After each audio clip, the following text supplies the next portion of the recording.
नमस्कार, मैं ज्योति निषाद। चलिए बढ़ते हैं खबरों की ओर। पूरे देश में गणेश उत्सव की धूम के बीच रायसेन जिले के नेता भी पीछे नहीं रहे। केंद्रीय मंत्री शिवराज सिंह चौहान अपने परिवार के साथ भगवान गणेश की मूर्ति लेने और अपने घर पर स्थापित करने पहुंचे। उन्होंने भजन गाकर भगवान का स्वागत किया। इसी क्रम में उदयपुरा विधानसभा के विधायक और कई मंत्री इस दौरान शामिल हुए। भोजपुरा विधानसभा के पूर्व मंत्री सुरेंद्र पटवा ने अपने आवास पर धूमधाम से गणेश प्रतिमा विराजित की और थिरकते हुए उत्सव मनाया। साथ ही पूर्व स्वास्थ्य मंत्री डॉक्टर प्रभुराम चौधरी ने हाथ ठेले पर गणेश जी की बड़ी प्रतिमा और अपने समर्थकों के साथ घर लाकर स्थापित की। वहीं सभी नेताओं ने गणेश स्थापना के दौरान भक्तिभाव के साथ स्वदेशी वस्तु अपनाने का संदेश दिया।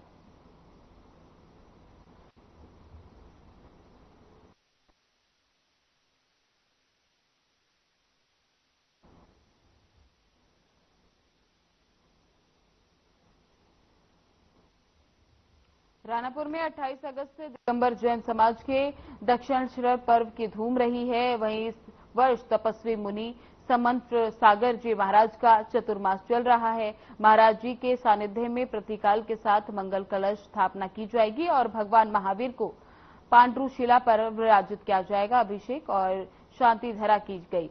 नित्य नियम पूजा का लाभ रामेश्चंद्र के श्रीमल जी अग्रवाल परिवार ने लिया। शाम को सामायिक पाठ, भक्तिमय पाठ और आरती पूजन किया गया। महामंत्री विधान के तहत भगवान के 1008 नामों पर पुष्प चढ़ाए गए। साथ ही पूज्य गुरुदेव ने मांगलिक सुनाया और रक्षा सूत्र बांधा।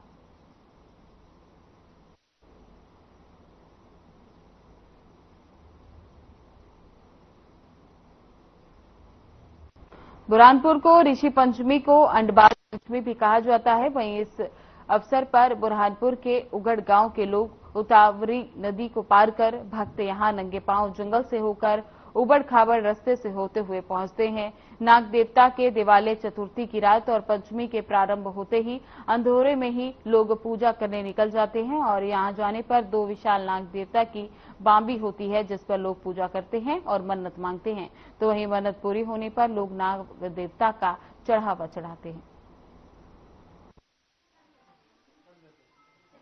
करीबन 400 साल हो गए।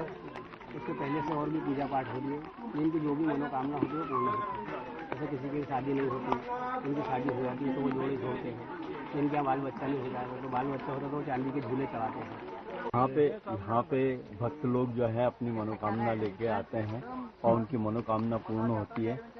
ये हमारे गुजराती समाज और भावसर समाज से ज़्यादा लोग यहाँ आस्था लेके आते हैं। वैसे सभी समाज से आते हैं।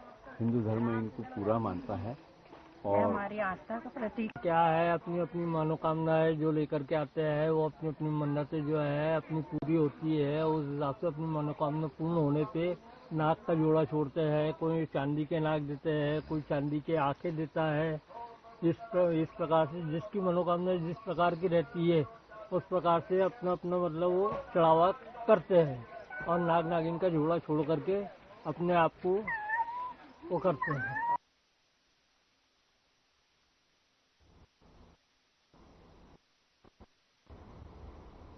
उज्जैन में ओबीसी वर्ग को आरक्षण दिए जाने की मांग को लेकर कांग्रेस ने प्रदर्शन करते हुए बाइक रैली निकालकर मुख्यमंत्री के नाम ज्ञापन भेंट किया। बता दें कि ओबीसी वर्ग को 27% आरक्षण दिए जाने की मांग को लेकर कांग्रेस पार्टी कई समय से आवाज उठा रही है। तो वहीं इसी मुद्दे को लेकर कांग्रेस फिर से सड़क पर सरकार के खिलाफ प्रदर्शन कर रही है। इस दौरान शहर में कांग्रेस कार्यालय से बाइक रैली निकाली गई, जो शहर के प्रमुख मार्गों से होते हुए कोठी पैलेस पहुंची।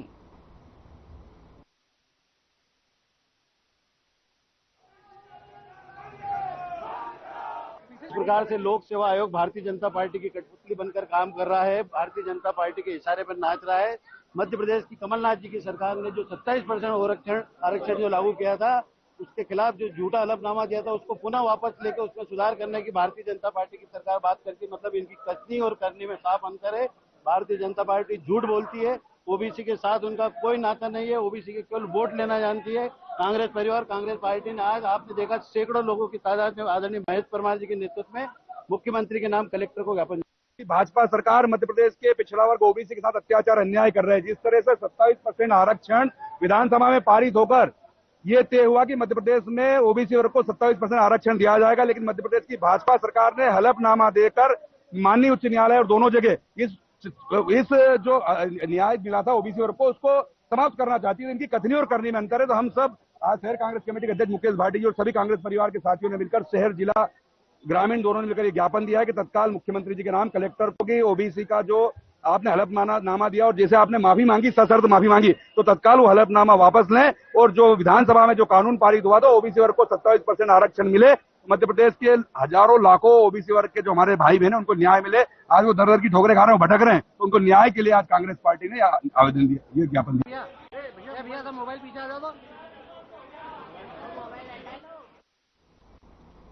कोटवार वेलफेयर सोसाइटी संघ नरसिंहपुर ने कोटवारों पर हो रहे अन्याय के खिलाफ कलेक्ट्रेट पहुंचकर मुख्यमंत्री के नाम अपर कलेक्टर को अपना ज्ञापन सौंपा।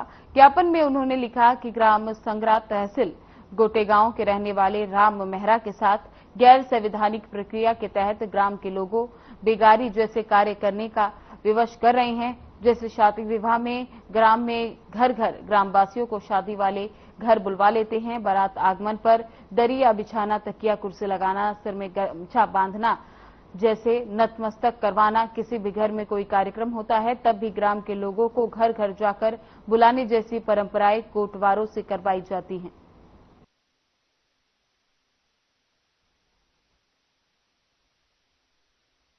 ज्ञापन इस बात का दिया है कि हमारा एक ग्राम कोटवार है, गोटेगांव तहसील के अंतर्गत सगरा निवासी श्री राम मेहरा, तो उसके साथ ग्राम के लोग जबरदस्ती बेगारी जैसे कार्य करवाते हैं और नहीं करता है तो उसके ऊपर दबाव डाला जाता है।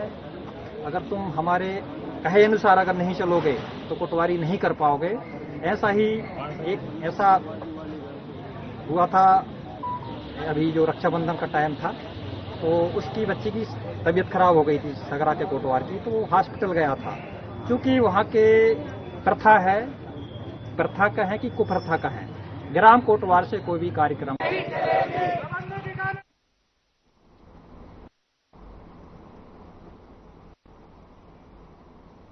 सोलाना के निवासी विजय सिंह राठौर ने पुलिस अधीक्षक लोकायुक्त उज्जैन को शिकायत दी कि उसे अपने गांव में कीटनाशक व खाद बीज की दुकान खोलने के लिए लाइसेंस चाहिए था। मई में आवेदन करने और जुलाई में लाइसेंस बनने का संदेश मिलने के बाद असली लाइसेंस की कॉपी लेने के लिए कृषि विस्तार अधिकारी सैलाना मग्न लाल मेड़ा से मिलने पर 30,000 रुपए रिश्वत की मांग की गई। आवेदक की सहमति पर मग्न लाल मेड़ा ने पहले 15,000 रुपए लिए थे। शिकायत की पुष्टि होने पर लोकायुक्त टीम ने ट्रैप लगाया और मगन लाल को शेष 10,000 रुपए लेने के लिए रंगे हाथ गिरफ्तार कर लिया।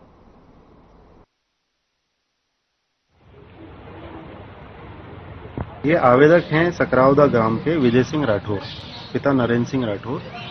इनके द्वारा 26 अगस्त को लोकायुक्त कार्यालय उज्जैन में श्रीमान पुलिस अधीक्षक महोदय को एक शिकायती आवेदन पत्र दिया था। उसमें इन्होंने बताया था कि कृषि विस्तार अधिकारी सेलाना श्री मगनलाल मैड़ा इनसे खाद बीज व दवाई का लाइसेंस की हार्ड कॉपी सील वगैरह लगाकर देने के लिए 30,000 रुपए की रिश्वत की मांग कर रहे हैं। आवेदक ने ये ऑनलाइन आवेदन किया था और उसके लाइसेंस बन भी गए थे, परंतु सील लगकर यहाँ से मिलने थे। उसके लिए इन्होंने 30,000 रुपए रिश्वत की मांग की थी।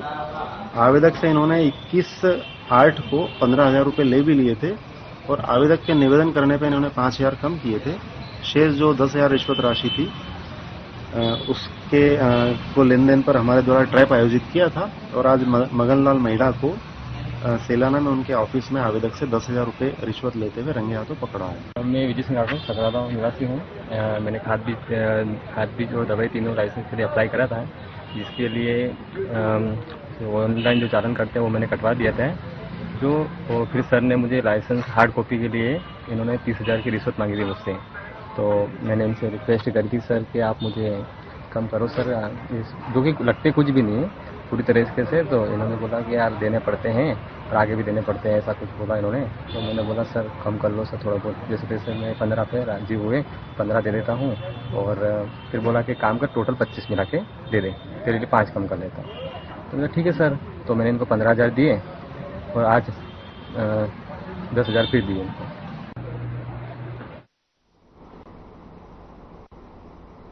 लोकायुक्त की टीम ने पीडब्ल्यूडी के कार्यपालन मंत्री कार्यालय के वरिष्ठ लेख लिपक पवन सक्सेना को रिश्वत लेते हुए रंगे हाथ पकड़ लिया। ये कार्यवाही लोकायुक्त के 7 सदस्यीय दल ने की, जिन्होंने पवन सक्सेना को एक ठेकेदार से उनकी जमा राशि वापस लेने के बदले 7,000 रुपए की रिश्वत मांगते हुए गिरफ्तार कर लिया, जिसके चलते पवन सक्सेना के खिलाफ कार्यालय में कार्रवाई की गई।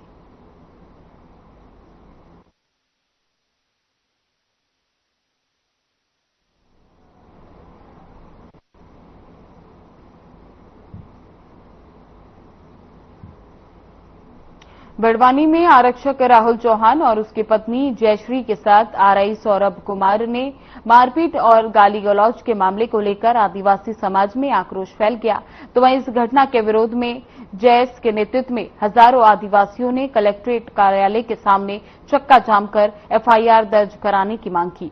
बता दें कि प्रदर्शन के दौरान बड़वानी जयास जिला अध्यक्ष और सेंधवा विधायक मोन्टू सोलंकी, कांग्रेस विधायक केदार डाबर, झूमा सोलंकी, डॉक्टर गोविंद मुलजादा, रविराज बागिल समेत कई नेता मौके पर मौजूद रहे। इससे पहले खंडवा बड़ौदा मार्ग पर 25 घंटे तक जाम लगाया गया था।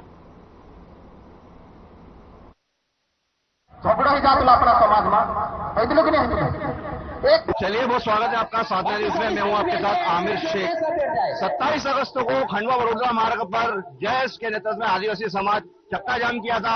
आज 28 अगस्त को यह कलेक्टर कार्यालय के सामने चक्का जाम किया जा रहा है। वरिष्ठ अधिकारियों तथ्यों के आधार पर जांच की गई थी। यहाँ एसपी धर्मराज मीणा ने आरआई सौरभ कुशवाहा को निलंबित कर दिया। हमारे साथ में कहा जिला अध्यक्ष जैस के जिला अध्यक्ष बड़वानी और सेंधवा से विधायक मोन्टू सोलंकी हमारे साथ मौजूद है। क्या कहना चाहेंगे? देखिए, मैं यही कहना चाहूंगा कि यहाँ बड़े जो जात के जो लोग हैं, जो यहाँ ऑफिसर बन के आए, ये वाली घटना के बाद में उनकी मानसिकता ये दर्शाती है कि वो आदिवासियों को नहीं पसंद करते, वो किसी भी प्रकार से आदिवासियों को खत्म करना चाहते हैं। तो मैं ये यहाँ इस आंदोलन के माध्यम से ये कहना चाहता हूँ कि जब भी हमारे आदिवासी समाज पे अगर अन्याय अत्याचार होता है तो उसकी जांच ही चलती रहती है। हम पे अगर एफआईआर करना रहता है तो रात को 2 बजे एफआईआर करके उठा लिया जाता है। मैं सरकार से, प्रशासन से ये पूछना चाहता हूँ कि संविधान अलग अलग तो है नहीं, एक ही संविधान है। तो उस संविधान के हिसाब से अगर उसकी भी जांच हो रही है तो हमारी भी जांच होनी है। अगर हमारी जांच नहीं करते और बिना जांच करे एफआईआर होती है तो सौरभ कुशवाहा पे एफआईआर किया जाए और फिर कोर्ट में जाके वो बताए कि मैं निर्दोष हूँ कि दोषी हूँ। बस यही हमारी मांग है। हमारे साथ में कांग्रेस विधायक यहाँ केदार डावर जी भी यहाँ धरने पर बैठे। क्या कहना चाहेंगे? निश्चित तौर पे एक आदिवासी आरक्षक के साथ जो आरआई ने मारपीट की है और उसके लिए उसकी एफआईआर तक नहीं हो रही है और सारे समाज के लोग जब विरोध पे आए तब कोई आरआई पे एक कार्रवाई की निलंबन की, जो निलंबन से ही समाप्त नहीं होती है। हम पूरे समाज के साथ खड़े हैं और समाज को न्याय मिले उसी के लिए हम यहाँ बैठे हुए हैं। और जब तक उचित कार्रवाई नहीं होगी, हम चाहे सड़क पे हो चाहे विधानसभा में, हम पूरे समाज की लड़ाई लड़ेंगे। हमारे साथ में कांग्रेस विधायक या झूमा सोलंकी जी भी धरने पर बैठी। क्या कहना चाहिए? आज का जो आंदोलन है ये पूरे आदिवासी समाज के समस्त संगठनों के द्वारा किया जा रहा है और मेन वजह है हमारा राहुल भाई जो छोटे से कांस्टेबल के पद पे है और उसके साथ अन्याय किया गया है।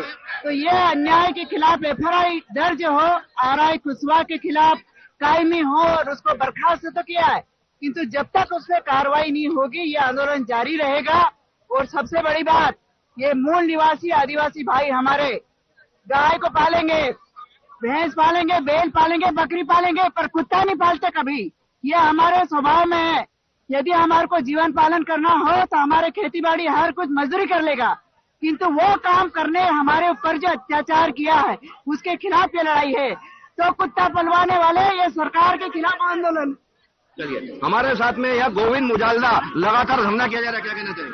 हम लोग जो अभी कवरिंग दे रहे हैं वैसे कवरिंग देते रहे और हमारा प्रोग्राम चल रहा है, इसलिए हम यही कहना चाहेंगे कि सख्त सख्त कार्रवाई हो उनके कुशवाहा के खिलाफ, उसको जेल हो और एफआईआर दर्ज हो। लेकिन हम पहले प्रोग्राम कर रहे हैं इसलिए थोड़ी समस्या की समय की कमी है। आप हमारे साथ में कार्यकारी अध्यक्ष रविराज बघेल। क्या कहना चाहिए? जब तक सौरभ कुशवाहा के ऊपर मध्य प्रदेश की यहाँ के खरगोन की पुलिस प्रशासन और कलेक्टर महोदय अगर एट्रोसिटी में मुकदमा दर्ज नहीं करता और हमारे भाई के साथ न्याय नहीं करता तो हमको अगर यहाँ 10 दिन में बैठना पड़ेगा तो हम बैठे रहेंगे और हम झुकने वाले नहीं है, क्योंकि ये सामाजिक संगठन का ये नहीं है, लेकिन ये हमारा ये काम है हमारे भाई को न्याय दिलाना और उनके खिलाफ एट्रोसिटी एक्ट के तहत मुकदमा दर्ज करना। आप देख सकते हैं कैमरा में निवेदन करूंगा, चारों तरफ देखा है ये लगातार धरना 27 अगस्त को खंडवा बड़ौदा मार्ग किया गया था। खरगोन कलेक्टर ऑफिस के बाहर यहाँ लगातार चक्का जाम अभी जारी है और यह लगातार राहुल को न्याय दिलाने की मांग की जा रही है। यह लगातार राहुल को न्याय दिलाने की मांग को लेकर लगातार यह चक्का जाम जारी है। फिलहाल के इतना ही। कैमरा पर्सन सुनील मोरे के साथ खरगोन से आमिर शेख, साधना न्यूज। और हमारे भाइयों को रोजगार नहीं मिल, झगड़ा का खिलाफ। अशोकनगर के बहादुरपुर थाना क्षेत्र के ग्राम गीलारोपा में एक पिता ने अपनी नाबालिग बेटी का गला दबाकर हत्या कर दी। 24 अगस्त को पुलिस को सूचना मिली थी कि बच्ची की संदिग्ध मौत हो गई और उसका अंतिम संस्कार भी कर दिया गया। जानकारी के मुताबिक बच्ची अपने पिता की पसंद की जगह शादी करने से इनकार कर रही थी। इस पर पिता नाराज हुआ और सोते समय बच्ची का गला दबाकर हत्या कर दी। बाद में बच्ची को फंदे पर लटका दिया। बच्ची की मां ने पुलिस को बताया कि वे बेटी की आवाज सुनकर कमरे में पहुंची तो पिता ने धमकी देकर कहा कि किसी को कुछ बताएगी तो उसे और बच्ची को मार देगा। पिता ने रिश्तेदारों को बुलाकर बेटी की फांसी लगाने की झूठी कहानी रची और अंतिम संस्कार करा दिया।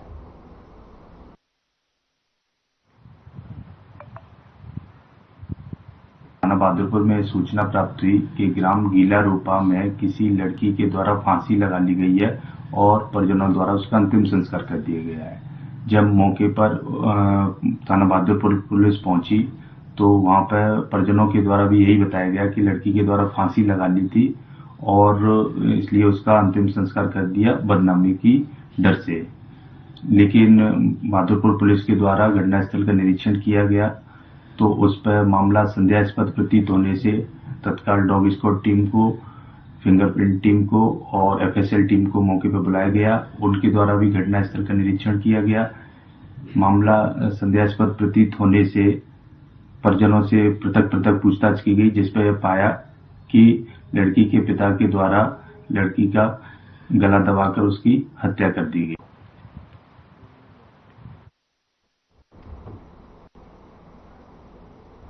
परासिया नगर में पुलिस ने अवैध शराब, मादक पदार्थ की तस्करी, बिक्री और भंडारण करने वालों के खिलाफ छापेमार कार्रवाई की। वार्ड नंबर 14 कुम्हारी मोहल्ला में मेहताब डहेरिया के मकान से भारी मात्रा में अवैध शराब जब्त की गई। इस मामले में 2 लोगों को आरोपी बनाया गया, जिसमें आकाश यदुवंशी अभी फरार है। इस कार्रवाई में एसडीओपी जितेंद्र सिंह जाट, थाना प्रभारी भुवन देशमुख, रविंद्र राठौर, रामकुमार धुर्वे और मयंक पाल की विशेष भूमिका रही। वहीं पुलिस ने इस कार्रवाई से शराब माफियाओं में हड़कंप मचा दिया।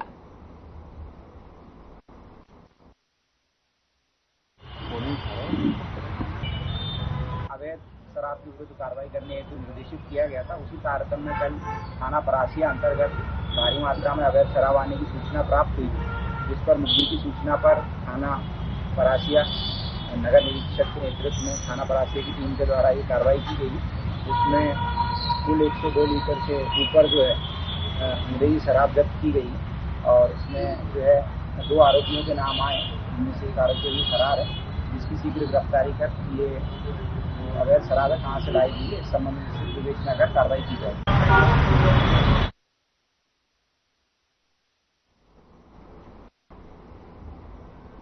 मध्य प्रदेश में ओबीसी वर्ग को 27% आरक्षण देने के मामले में मुख्यमंत्री निवास में सर्वदलीय बैठक हुई। बैठक में मंच बीजेपी, कांग्रेस, बीएसपी और समाजवादी पार्टी के प्रतिनिधि मौजूद रहे। बैठक में सभी दलों के बीच ओबीसी आरक्षण को लेकर आम सहमति बनी और एक प्रस्ताव पारित किया गया कि सभी पक्ष सुप्रीम कोर्ट में मामले का निराकरण एकमत से करेंगे।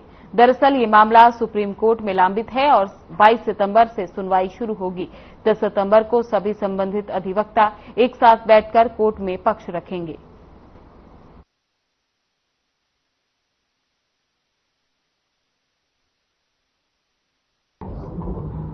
सरकार द्वारा आज ये सर्वदलीय बैठक हमारी बुलाई गई थी, जिसमें भारतीय कम्युनिस्ट पार्टी, आप पार्टी, समाजवादी पार्टी, भारतीय इंडियन कांग्रेस, भारतीय जनता पार्टी, हमने सबने मिलकर के हमारे राज्य के ओबीसी वर्ग के आरक्षण को लेकर के जो सुप्रीम कोर्ट में प्रकरण चल रहा है, जैसा कि हम सबकी भावना है, ये चलने वाले कोर्ट के स्टे पर चूंकि कांग्रेस भी और बाकी अपोजिशन पार्टी भी और भारतीय जनता पार्टी भी सबने अपनी विधानसभा में भी इस बात को स्पष्टता के साथ रखा था कि 27% आरक्षण देने में हम यूनानिमस तैयार हैं।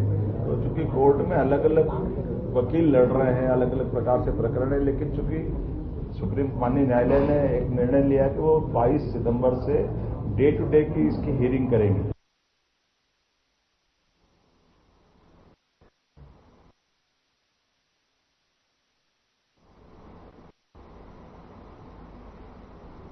मध्य प्रदेश में ओबीसी वर्ग को 27% आरक्षण देने के मामले में अब राजनीतिक दलों के बीच एक नया मोड़ आ गया।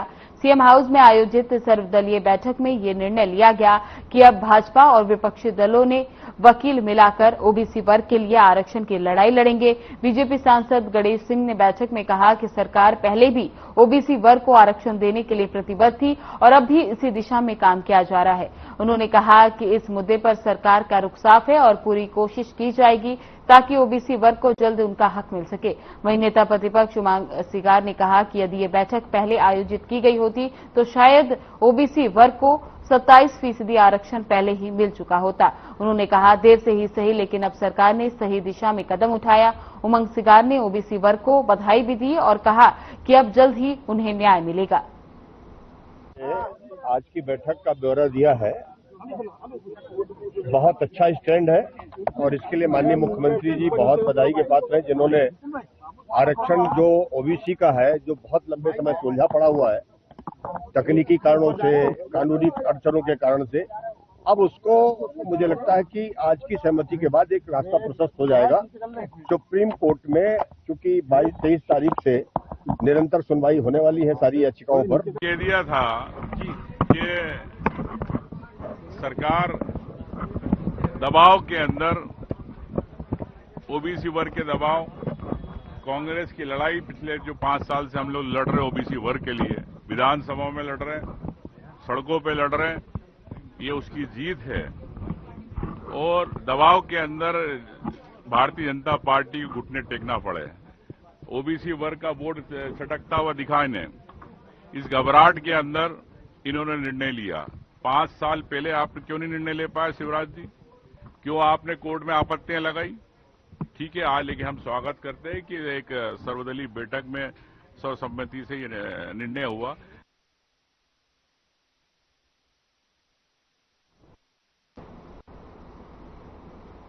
फिलहाल बुलेटिन में बस इतना ही। बने रहे हमारे साथ। नमस्कार।